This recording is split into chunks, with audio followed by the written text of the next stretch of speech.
Pemirsa, Pengadilan Tindak Pidana Korupsi menggelar sidang kasus korupsi kuota haji tambahan dengan agenda pembacaan eksepsi. Namun terdakwa Yakut Khalil Qomas mengaku tidak dalam kondisi sehat saat persidangan.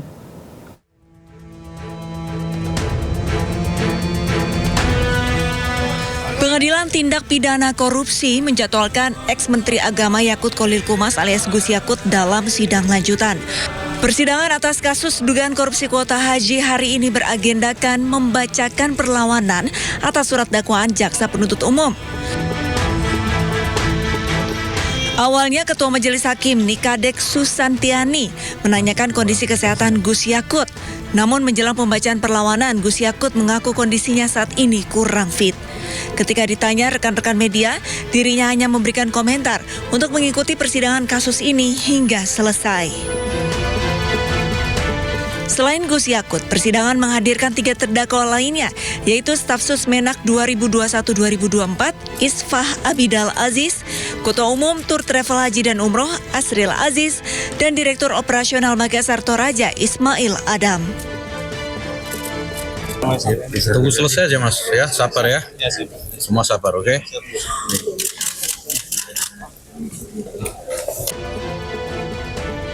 Dalam sidang sebelumnya, jaksa mendakwa Gus Yakut menerima keuntungan sebesar 4,8 miliar rupiah dalam dugaan penambahan kuota haji yang merugikan negara sebesar 622 miliar rupiah. Dari Jakarta, Tim Liputan iNews melaporkan. Anda kembali di Sindo Today, pemirsa. Viral di media sosial perseteruan dua pihak karena mobil berebut parkir mobil.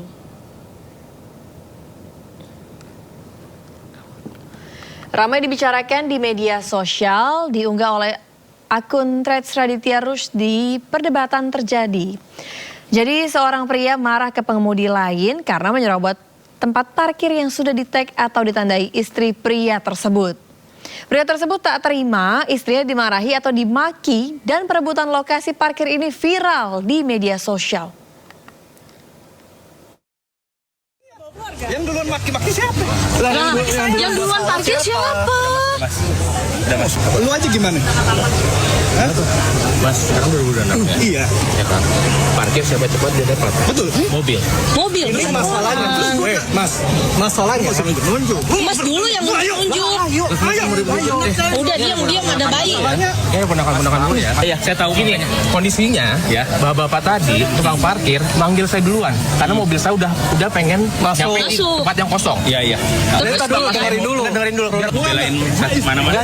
Saya nggak mau dibelain. Saya mau tahu aja dari pengelola. Siapa tuh? Parkir jangan sandul dulu. Enggak, lu marah-marahin gak? Gue bodo amat masalah parkir. Lu marah-marahin bini gue apa enggak? Siapa yang marah-marahin? Ya pertobatan selesai. Ada kali-kali maki-maki istri gue.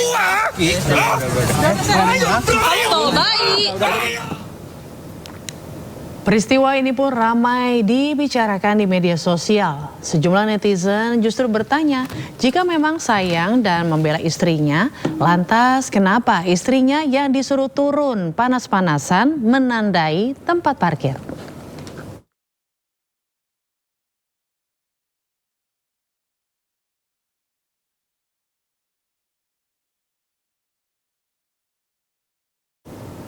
Peristiwa nyaris berkelahi akibat rebutan tempat parkir mobil itu pun diparodikan sejumlah influencer di media sosial.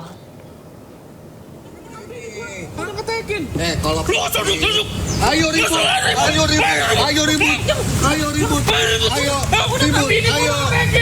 Udah juga jangan kurang ajar dong lakiku udah laki datang. Sejumlah influencer menjadikan peristiwa rebutan lahan parkir tersebut menjadi parodi.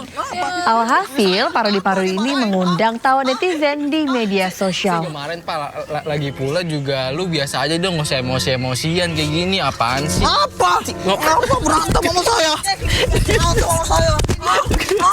Apaan sih buka baju? Apaan sih ya elah lu? Kagak ada ototnya lu aja, badan lu apa lemak semua. Cuma lemak. Bisa.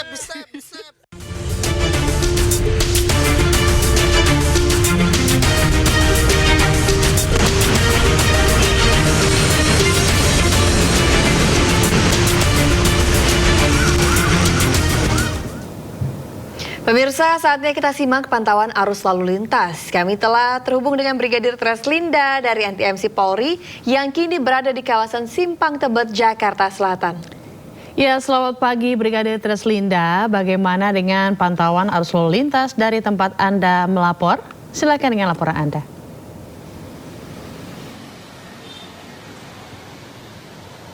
Terima kasih rekan saya Ayu dan juga Lala di studio dan pemirsa. Pada aktivitas pagi kawasan Tebet ini memang dalam keadaan ramai, cenderung tersendat pada antrian traffic light pada jam sibuk, di mana untuk saat ini arus lalu lintas dari arah Menteng yang akan lurus mengarah ke Pancoran juga dalam keadaan ramai dan lancar, dominasi kendaraan sepeda motor. Kemudian untuk arus lalu lintas dari arah sebaliknya Pancoran ataupun dari arah Saharjo yang akan lurus mengarah ke arah Menteng juga sampai saat ini masih dalam keadaan ramai dan lancar, di mana perlambatan kecepatan kendaraan terjadi pada pertemuan arus kendaraan baik itu dari arah Kokas yang akan lurus mengarah ke arah Tebet Dalam maupun yang akan mengarah ke Menteng. Di kawasan ini juga ada rambu lalu lintas. Besar harapan kami Anda dapat mengikuti tertib pada antrian traffic light untuk memberi rasa aman kepada setiap pengguna kendaraan yang melintas di kawasan ini. Kemudian juga aktivitas pejalan kaki ini juga mempunyai hak yang sama dengan pengguna kendaraan selain roda 2 dan roda 4 di jalan raya. Untuk itu kami harapkan Anda untuk selalu bersabar serta hati-hati, jaga jarak aman dan juga batas kecepatan kendaraan Anda. Untuk arus lalu lintas dari arah Tebet yang akan mengarah ke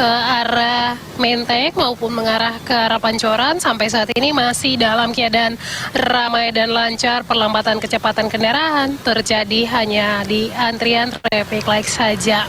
Kalau kita melihat dengan aktivitas pagi hari ini, untuk aktivitas masyarakat lokal kawasan Tebet ini masih terdapat pelanggaran-pelanggaran kasat mata seperti melawan arus, tidak tertib pada antrian traffic light dan juga penggunaan helm standar SNI. Tidak perlu jadi perhatian bagi pengguna jalan. Mari sama-sama kita wujudkan keselamatan di jalan dengan mematuhi aturan-aturan yang sudah ditentukan melalui Undang-Undang Lalu Lintas.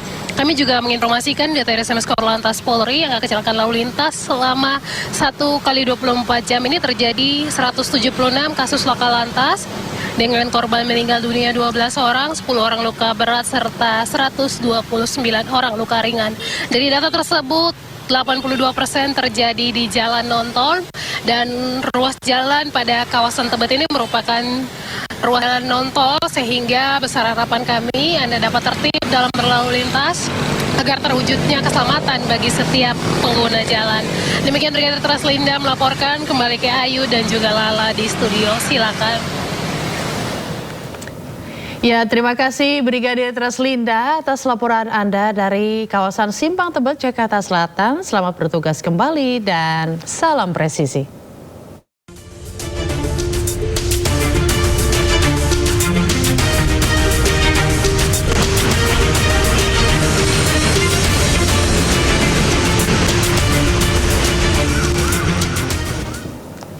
Kita ke berita lainnya, pemirsa. Warga Batam dihebohkan saat puluhan polisi bersenjata lengkap mendatangi komplek pertokoan di kawasan Nagoya, Batam, Kepulauan Riau. Di lokasi itu polisi menggerebek arena perjudian kelas kakap dan mengamankan 197 pelaku judi.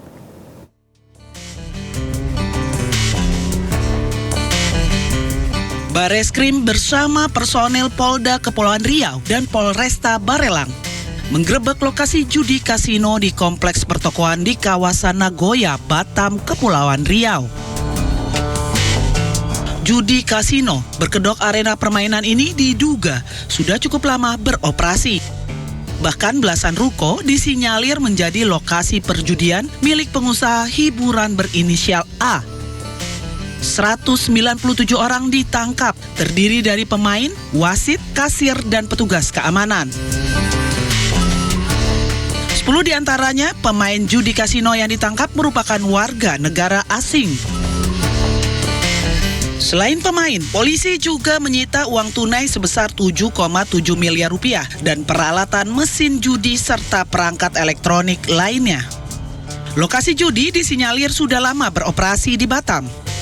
Dan mengamankan sebanyak 197 orang yang terdiri dari pemiliknya atau owner atas nama inisial H, kemudian 2 orang manajer, 5 orang kasir, 1 orang pengawas, 25 orang penukar chip, 65 orang dealer atau bandar, kemudian 2 orang marketing, 96 orang pemain terdiri dari 86 WNI dan 10 WNA.